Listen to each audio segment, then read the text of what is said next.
നമ്മളെ കേരളത്തിലും നഴ്സുമാർക്ക് വേക്കൻസികളൊക്കെ കുറവാണെന്നുള്ളതാണ്. പക്ഷേ സാലറി വളരെ കുറവായിരിക്കും. അവരുടെ സേവനം വേണം താനും, പക്ഷേ സാലറി ഇപ്പോൾ ഗവൺമെൻറ് നിശ്ചയിച്ചിരിക്കുന്ന മിനിമം വേതനത്തേക്കാൾ എത്രയോ കുറവുകൾ കൊടുക്കുന്ന ഹോസ്പിറ്റലുകളുണ്ടെന്ന് നമുക്കറിയാൻ പറ്റും.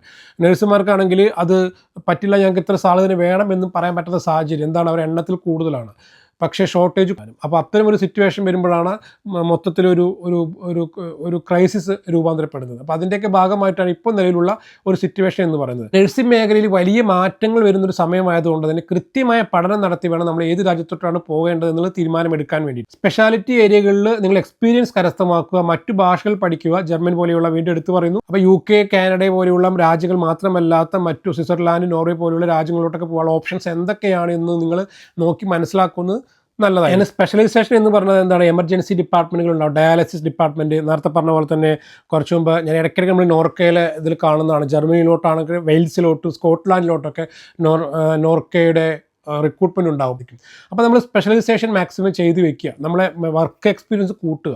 അതായത് ഒരു ഹ്യൂജ് ആയിട്ടുള്ള ഒരു കൗണ്ട് നഴ്സുമാരാണുള്ളത്. അപ്പോൾ നമ്മളുടെ എക്സ്പീരിയൻസും നമ്മളുടെ എന്താ പറയുക, നമുക്ക് ചെയ്യാൻ പറ്റാവുന്ന വർക്ക് ഏരിയകളൊക്കെ കൂട്ടുന്നതിനനുസരിച്ച് നമുക്ക് ചാൻസുകൾ ഉണ്ട് എന്നുള്ളതാണ്.